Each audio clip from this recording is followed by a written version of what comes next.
My sister is married to a police officer.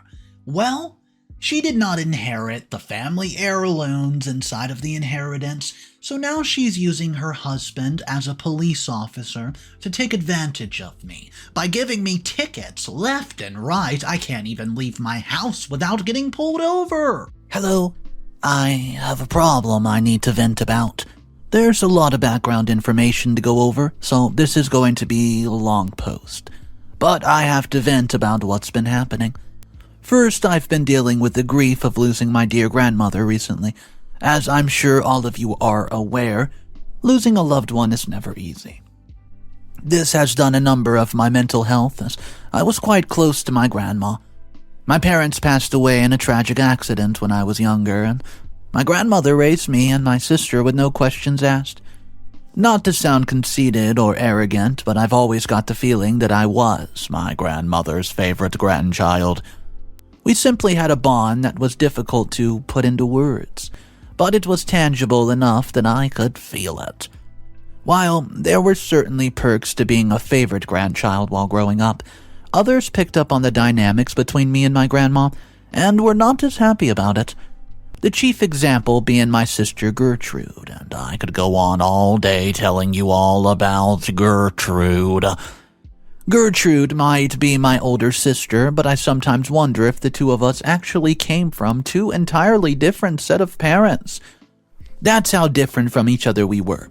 She was never much older of a sister to me, and it was more than the usual sibling rivalry.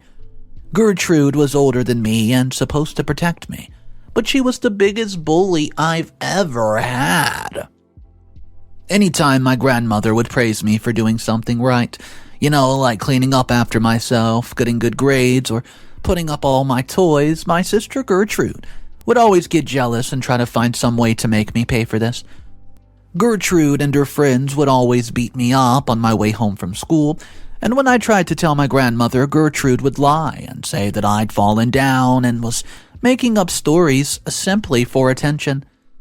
Gertrude would never miss a chance to remind me that I was a nerd, a geek, a loser, all because I studied and took my education seriously, while she was out just goofing off, hanging out with boys or going to parties. It did make matters worse when we got to high school, and she was super popular, can you believe it? A cheerleader. You would think that being a nerdy girl like me and having a cheerleader as an older sister would have helped me, right? It did the opposite. People would ask me why I was so ugly when my sister was so pretty, and people would make hurtful comments accusing me of, quote, being adopted because I looked so different from my sister. Gertrude never defended me or stood up for me. Instead, she would often join in on the jeering and bullying. Going to school with a bully and then coming home to live with her and endure more torture made my early years a living hell. Meanwhile, I continued to do well and excel in my academic life, and Gertrude continued down the opposite path. I was accepted into the great university I'd always wanted to attend.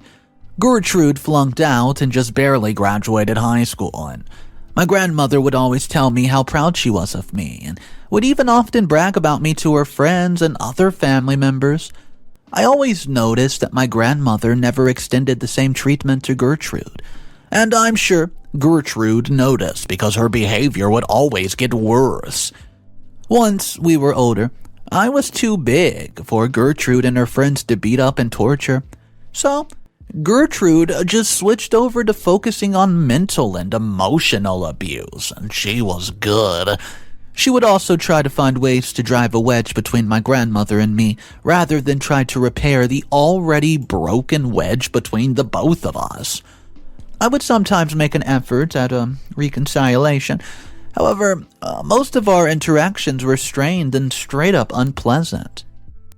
After high school, I gleefully went to college and was so happy to be far away from Gertrude. Even though I miss my grandmother terribly, since this was the first time I've been away from her for a long period of time, I was ecstatic to finally be able to be my own person, free of judgment. I was able to study for as long as I liked, and when I got a good grade on the test, I was praised for it instead of being called a nerd or having my, head shaved and shoved in a toilet. One of Gertrude's favorite ways to torture me. My hard work and studious, bookish nature eventually paid off, and I got a degree in engineering. I started my career right away as soon as I graduated from college, but even after moving out of my grandmother's house, I stayed in town in an apartment close by so I could visit often. Unfortunately, most of my visits to my grandmother's house were tainted by the fact that I knew Gertrude would likely be present if she weren't out partying and acting a fool in public somewhere. Gertrude could barely keep a job and bounced from boyfriend to boyfriend, like boys were going to go out of style or something. I don't judge people for that sort of thing, but knowing Gertrude, I knew that she's probably the root cause of all the failures in the relationship, if she was even half as mean and rude to them as she was to me. As Gertrude's life worsened, mine was getting better all the time. I married the love of my life, my wonderful, handsome husband, James. And my career, of course, continued to flourish. I renovated my apartment into a beautiful condo. It is one of the nicest in town. If anything good happened to me, Gertrude could never, ever congratulate me. She had to throw in some comments like when I announced my engagement to James, and Gertrude literally said, "Wow, I can't believe you're getting married." I held my tongue and decided not to remind her that not only was I getting married, I was getting married before her. I kept my mouth shut because I did not want to be petty and simply stoop to that level. Finally, Gertrude got lucky one day and was able to attract Rodrigo. I do have to admit, though, Rodrigo is dashingly handsome. But the guy is, well, dumb as a brick of rocks. Yeah, of course he ended up with Gertrude. They seemed to be perfect for one another. I was mature enough to congratulate her on her engagement, and I even attended the wedding and gave her my blessing. The most important thing to me was that Gertrude now had some man to take care of her. Must be nice, and she could finally just leave my grandmother's house. I'll forever cherish the quality time and wonderful moments I spent with my grandmother in her final years. She once told me that it hurt her feelings that Gertrude never came over to visit. Grandmother was perplexed that Gertrude never called or visited, except to ask for a bit of money, and even that stopped once Rodrigo kept, getting promoted at the police department, and the two of them bought a huge house. I knew deep down that Gertrude never wanted to visit because it bothered her, that I was the favorite grandchild, but I did not want to voice this to Grandma. It would have upset her. Of course, these times of peace and tranquility, they never last forever, do they? My grandmother was already getting up there in age, and when she adopted me and my sisters after my parents' demise, I always knew I would not have as much time with my grandmother as I would like. And then I got it. I got the news that grandmother had a terminal illness. It totally shocked our world. I began spending so much time at her house, helping her with medicine and household chores, and just generally taking care of herself. Meanwhile, Gertrude was nowhere to be seen. Right after Grandma disclosed her illness to the rest of the family, Gertrude and Rodrigo took a trip to Hawaii. I was stuck helping out my grandmother, and Gertrude was acting like she was a total stranger. Obviously, this hurt my grandmother, and she certainly noticed it. We all knew the days were coming, yet it stung all the same, and my grandmother, she passed away. I was absolutely devastated. To tell you the truth, I'm still devastated and in complete grief over what happened. It was like losing parents all over again, and I was in a hazy fog of grief when the estate was discussing the inheritance with me, but I understood the message all the same. While everyone in the family inherited something from grandmother, including Gertrude, I was given my grandmother's favorite family heirlooms. My grandmother loved jewels and jewelry of any sorts, and these were so important to her. She wanted me to have them so I could always have a piece of her with me at all times. I appreciated the gesture, and I knew these heirlooms weren't exactly worth a fortune or anything like that, but the symbolic meaning of grandmother bestowing the heirlooms upon me was far more meaningful to me than any amount of money I could get from trading them in at some shop and selling them for a paltry sum. No amount of money would ever bring my grandmother back, so it was important to me to have this memento of her forever. Of course, I should have known, with Gertrude in the family, that things would not be quite as easy and simple as I had hoped. It did not take long for the family to hear that grandmother had given me her prized heirlooms, and soon people began to speculate on the true value of it. I refused to clear the air about the gossip because I found the entire discussion topic distasteful. My grandmother was practically just buried into the ground and people were grumbling in the background about money.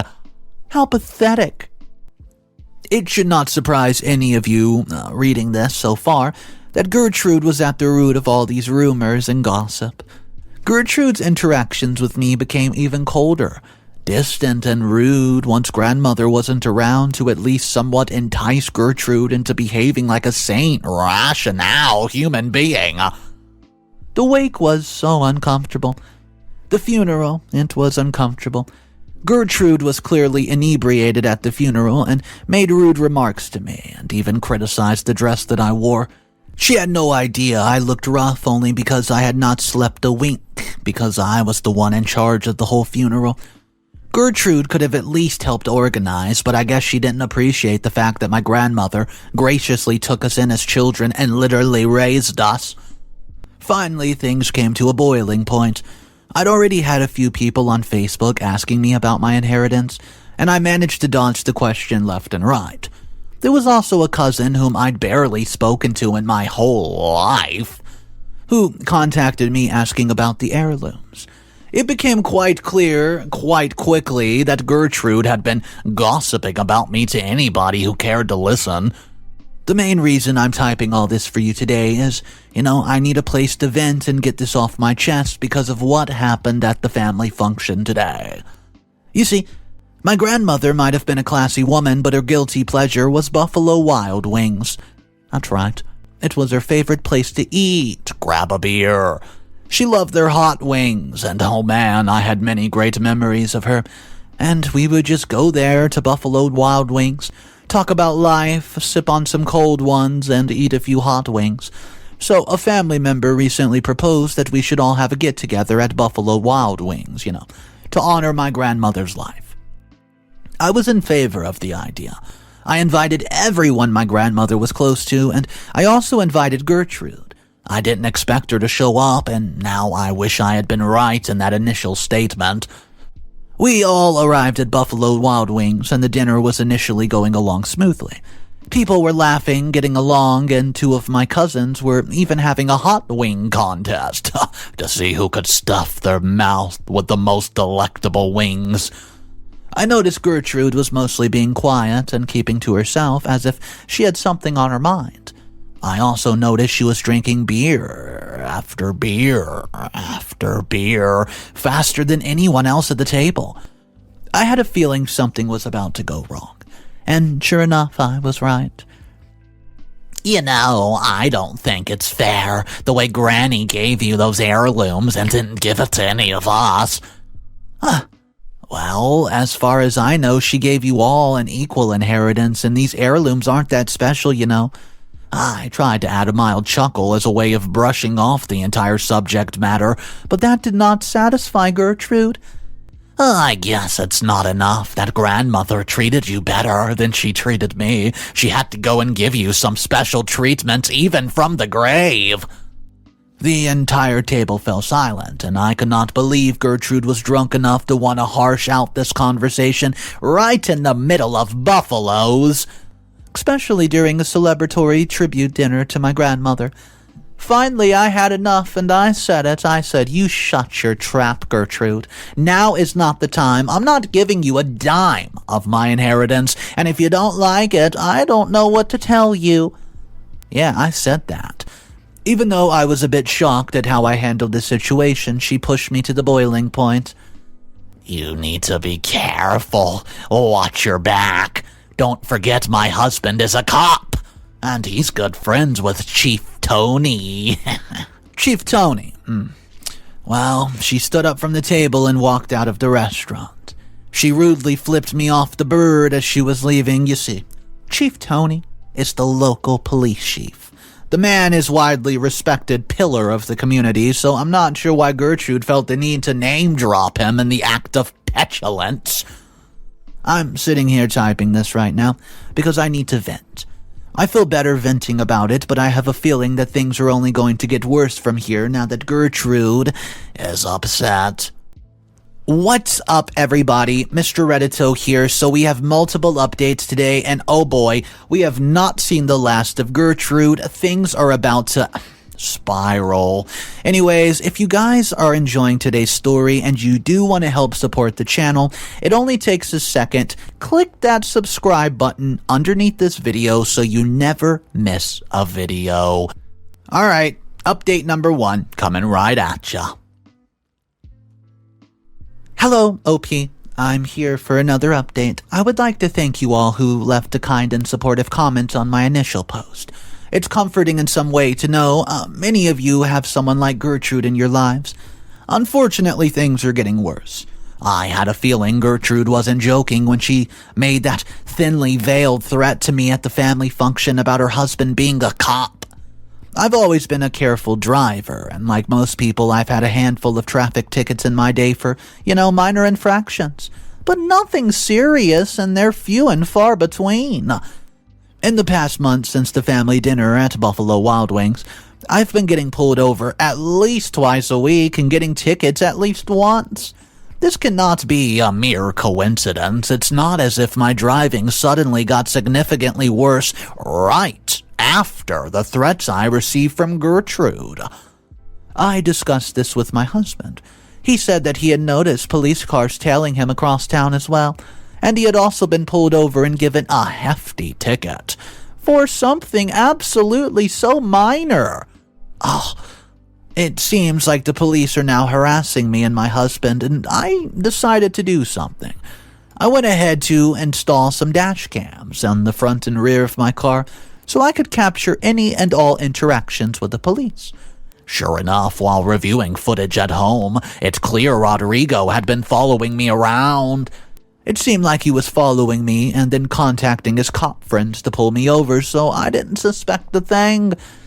When I zoomed in on the camera, Rodrigo's face was clear as day in the police cruiser. I decided to call Gertrude and ask her about this. I'm not sure why I expected an honest answer. I was too polite. I suppose because I could tell she was lying through her teeth when she told me to stop being paranoid and that it's all just a coincidence. She told me, and I quote, "The one who chooses to drive poorly and get pulled over." Guys, I'm so frustrated. Any advice or ideas, to get the truth out of Gertrude? I'm just worried if I complain to the police department, things are only going to escalate for me. Update number 2. Hey everyone. I got some good advice on the last update, and I'm back to tell you all that's happened. I'm not quite done with everything yet, but this is only the beginning of the plan. James and I were going over all the fine comments we received on the last update, and it inspired us to hatch a plan. I know my sister Gertrude like the back of my palm. She's quick to anger and cannot hide her true emotions, and she has no poker face, if you will. She never quite learned how to regulate her emotions, and James and I decided that if we could get Gertrude angry enough, we might get her to inadvertently slip up and admit something that she might have initially wanted to keep a secret. So I waited until about 9 p.m. Friday night, of course, when I knew Gertrude would be most likely out having a few drinks. I also knew that Rodrigo worked the night shift on Friday, so he would not be around to dissuade Gertrude from saying too much. That's when I called Gertrude. I was nervous at first because I was not prone to conflict, but this was business. If Gertrude and Rodrigo were behind the recent influx of traffic tickets me and James are receiving, her malevolence has transcended beyond mere sibling squabble. She was having an adverse impact on my husband's financial situation and mine, and this is nonsense and it has to stop. I could hear that Gertrude had been drinking alcohol as soon as she answered the phone and said hello. I immediately start talking about the family heirlooms because I knew it would be a subject of distress for old Gertrude. Guys, she fell for my plan, hook, line, and sinker. It sure was nice of Grandma to give me these family heirlooms. They're mine. They're all mine. I don't have to share them with anyone. It'd be in your best interest to share them heirlooms, or things that the police have been doing to you are going to get worse. We might just have to drain all your money until you fork it over. Okay, Gertrude. I hung up the phone immediately, and I'd had everything I needed from that moment because guess what? I recorded that phone call, and Gertrude was none the wiser. This is only the beginning of my plan, however, and I will keep you guys updated and filled in with the next steps that I take. Update number 3. Hey, I'm back with another update. So, I'm sorry for my absence. It's been a crazy time period in my life. I hope you understand. Since my last update, a lot's been going down, so I'll try to cut right to the chase. You see, after we had the recording of Gertrude, James and I considered filing a complaint with the police department, but we knew Gertrude's word alone would not be enough to accomplish anything. Other than that, the only evidence I had was all the dashcam footage of being pulled over and ticketed. And while the tickets were unfair, I don't think a court of law would find sufficient evidence for harassment. I had to get more ammunition. That's when James and I came up with a plan that would require a bit of a sacrifice on my part. So as I mentioned in my last update, I knew Rodrigo was working the night shift around, on Friday. I decided to go for a little joyride on Friday night. I knew that if I drove around long enough, I would eventually get pulled over for something. Sure enough, I eventually saw those blue lights right there in my rear view. I was not scared this time. I had my dash cam running. I realized it was Rodrigo himself who was pulling me over this time, and it was quite funny. He pretended not to even recognize me. He pretended like he had never even heard of me when he asked for my license. He even refused to explain why I've been pulled over, and he asked me to step out of the car. He said I was clearly drunk on drugs, even though I'm sober. I tried to protest, and he immediately forced a pair of handcuffs on me. I did not expect to be arrested, but this was all going perfectly according to plan. Every illegal move Rodrigo made was caught by my dash cam. I went to jail with no issue and was promptly bailed out by James. We got my car from the impound, and I reviewed the dash cam footage. Rodrigo had no idea everything was on tape. James and I now had the evidence to at least file a complaint and possibly enough evidence to sue. Update number 4. Hey guys, as you all know, if you have been reading my story, it's been a crazy few months for me ever since this drama with my family heirlooms. I've been targeted, harassed, and even wrongly arrested, all due to my sister's petulance. I had evidence of dashcam footage, evidence of the bogus tickets, most of which were obviously dismissed in court, and a cell phone regarding Gertrude giving out some sensitive information. James and I likely had grounds to sue, but I decided to call the police department to file a complaint before I escalated the situation. I made sure to record the phone call just in case, and I'm so glad I had foresight to do this. When I called, Chief Tony answered the phone and said I'd like to file a complaint. He immediately took a defensive tone, and when he asked my name, I told him it, and his demeanor and tone got even more hostile. I told him I had evidence that Officer Rodrigo was harassing me at the demand of his wife, Gertrude. Chief Tony became combative and dismissive towards anything I said. I kept pressing on, growing angrier by the second, and that's when Chief Tony let his guard down and said something I'm sure he's going to regret. Rodrigo is one of my best men. Maybe you should do what he wants you to do if you want to stop getting tickets. Did you ever think of that? You keep causing problems for us, and we can cause problems for you. I laughed, and I laughed, and I laughed. He had no idea he was being recorded. I knew I had enough evidence to now sue the entire police department, since it's clear Chief Tony was presiding over the unlawful behavior that was taking place. I hung up the phone. As soon as the call was over, James and I pulled together our funds and hired the best lawyer in town. At first he was skeptical of our claims and our goal of suing the police department, but he took the case and knew he would have a slam dunk over this once we presented the evidence. The court came quickly, and the public pressure of the scandal rocked our little foundation of my quaint, small town. Chief Tony was a community pillar, and now was being accused of harassment. People were shocked, and I received a lot of flack from people on the internet and in town, but I knew I would be vindicated soon. Once all the evidence was laid out in the court, what had happened became clear as day. The judge was friends with Chief Tony and Rodrigo, but even he knew that they had done something wrong and went against the police officer's code of conduct. Rodrigo and Chief Tony did not even try to defend themselves. I could tell Rodrigo especially knew he had made a huge mistake. Gertrude was too cowardly to even show up to the court to support her husband, and I guess she knew that she would be a common subject in the court proceedings. Final update. Hey guys, this is going to be a final update and a mini one. It's been a while, but I've simply been busy with life. I wanted to wrap things up for you all since you've been a great audience and left a lot of comments that were very nice to me. Rodrigo and Chief Tony were sentenced to some jail time and a later trial after being suspended from the department. They were also asked to pay me compensation. The entire reputation of the local police was tarnished, and some of the other officers who participated in the harassment of me lost their jobs as well. As for Gertrude, well, once she did not have Rodrigo around to take care of her, she was forced to sell her home. I have no idea what she's up to nowadays, and frankly, I don't care. I'm done being nice to her after everything she's put me through. Anyways, that's it. Thanks for reading. So, looks like Chief Tony and Rodrigo are going to the slammer. Let me know what you guys think about today's story. It was such a wild ride. I mean, we do have a lot of family dramas, but this one was next level, involving police. And, well, we know what happened at the end of the story. I want to know if you would have done something different if you found yourself in OP's position.